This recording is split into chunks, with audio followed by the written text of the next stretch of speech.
Assalamualaikum warahmatullahi wabarakatuh.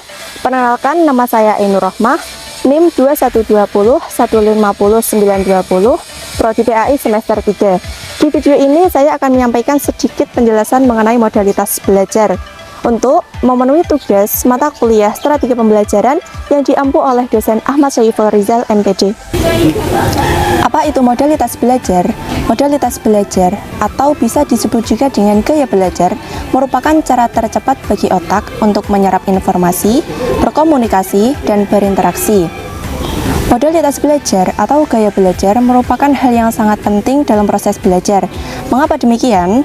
Karena dengan gaya belajar itu sendiri, seseorang akan lebih mudah menyerap informasi yang sesuai dengan kebutuhan dan kemampuannya. Seseorang yang menggunakan gaya belajar yang sesuai dengan dirinya, tentunya akan lebih mudah memahami materi yang ia terima secara lebih cepat, sehingga hasilnya pun akan lebih maksimal dibandingkan dengan seseorang yang menggunakan gaya belajar yang tidak sesuai dengan dirinya. Terdapat 3 gaya belajar. Yang pertama, gaya belajar visual. Sesuai dengan namanya, artinya yaitu gaya belajar dengan menggunakan mata. Itu artinya kamu lebih menyukai belajar dengan menggunakan kemampuan untuk melihat video, gambar, bentuk, dan warna dalam memahami sebuah materi pelajaran. Apa saja karakteristik gaya belajar dengan visual ini?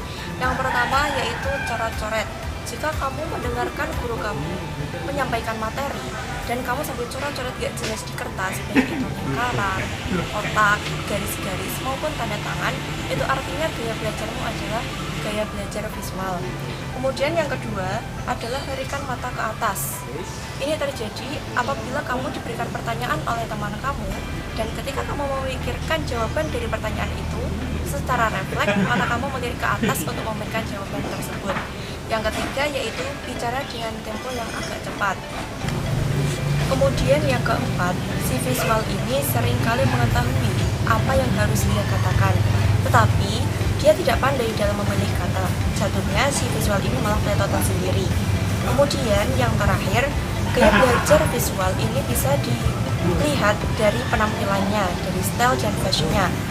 Apabila ia ingin maju presentasi atau dia ingin bicara di depan publik, maka ia sangat memikirkan bagaimana fashion yang akan ia tampilkan ketika presentasi itu. Lalu, bagaimana cara belajar yang efektif untuk gaya belajar visual ini?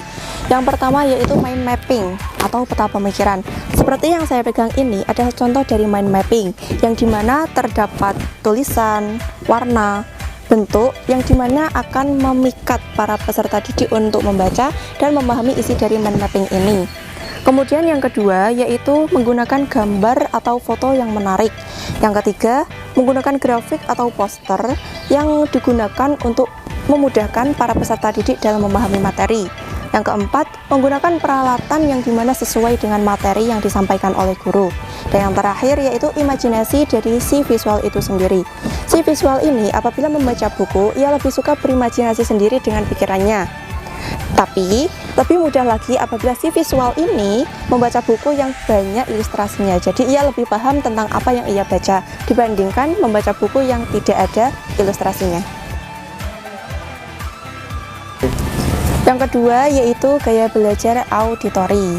Untuk gaya belajar auditori ini mengandalkan pendengaran untuk menerima informasi dan pengetahuan.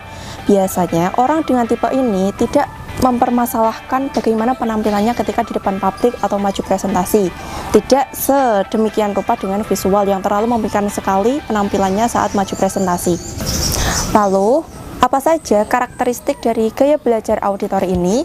Yang pertama yaitu mendengar. Auditori lebih suka mendengar daripada membaca. Sekalipun si visual ini suka membaca, pastinya ketika membaca ia akan menggunakan suara yang keras. Tujuannya agar ia lebih bisa memahami apa yang ia baca. Ciri yang kedua yaitu cerdas. Maksudnya si visual ini pandai menerukan nada dan irama. Jadi apabila kamu punya teman sekelas yang pandai menerukan gaya omongan dari guru kamu maupun menerukan gaya omongan dari teman-temannya, bisa dikatakan teman kamu itu mempunyai gaya belajar auditori. Kemudian yang ketiga yaitu si visual ini lebih suka pada lingkungan yang tenang. Kalau teman kamu sering mengingatkan untuk di kelas tenang, maka bisa jadi dia menggunakan gaya belajar auditori. Kemudian ciri selanjutnya yaitu lirikan mata ke samping ketika ditanyakan orang. Nah, bagaimana cara belajar yang efektif untuk gaya belajar auditori ini? Yang pertama yaitu dengan tanya jawab. Tanya jawab ini sangat efektif. Kenapa? Karena di visual ini ia akan berinteraksi secara langsung dan berkomunikasi dengan teman-temannya yang akan memudahkan dia memahami dalam materi pelajaran yang ia terima. Kemudian yang kedua yaitu bisa dengan musik. Si visual ini lebih suka pada ketenangan, jadinya apabila ia menyukai suatu musik, ia bisa menggunakannya dalam mendengarkan pelajaran. Kemudian yang selanjutnya yaitu diskusi. Sama halnya seperti tanya jawab tadi, si visual ini akan menggunakan inderanya berupa pendengaran untuk melakukan diskusi bersama teman-temannya. Dan si auditori ini lebih cocok lagi apabila berada di tempat dan waktu yang tenang, karena si auditori ini mudah terdistraksi oleh keramaian, jadi dia tidak bisa mendengarkan dengan seksama apabila di sekitarnya itu ramai. Gaya yang terakhir yaitu gaya belajar kinestetik. Seperti namanya, gaya belajar kinestetik ini merupakan gaya belajar yang dimana menggunakan fisik sebagai cara utama dalam memahami sebuah pelajaran. Bisa menggunakan tangan, kaki, atau gerakan-gerakan yang dimana kita bisa merasakan sensasi dari gerakan tersebut. Lalu, apa saja karakteristik dari gaya belajar kinestetik ini? Yang pertama yaitu si kinestetik ini menyukai aktivitas yang melibatkan tubuh dalam melakukan pembelajaran, seperti gerakan tangan, kaki, sentuhan, berjalan, dan merasakan sesuatu. Ciri yang kedua yaitu lirikan mata ke bawah, seperti halnya gaya belajar visual dan auditori tadi. Kalau visual ke atas, kalau auditori ke samping, kalau kinestetik ke bawah. Ciri yang selanjutnya yaitu bila berbicara, si kinestetik ini temponya perlahan atau tidak secepat dari si visual.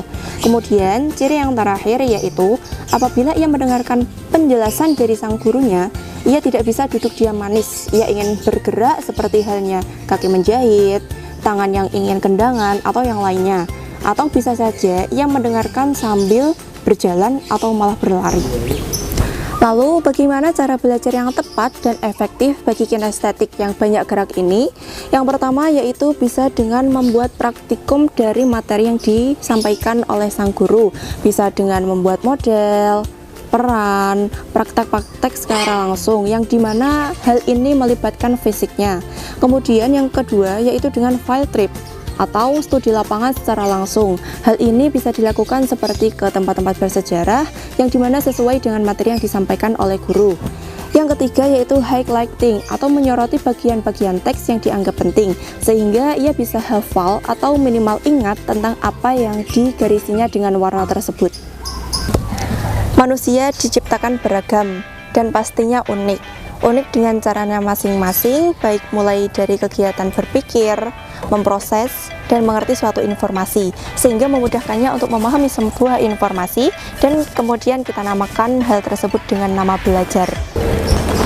Umumnya, seseorang memang mempunyai hanya satu gaya dominan, tapi ada beberapa orang yang mempunyai perpaduan dari beberapa gaya, yaitu bisa saja audiovisual, visual kinestetik, atau audio kinestetik, atau bahkan audio visual kinestetik.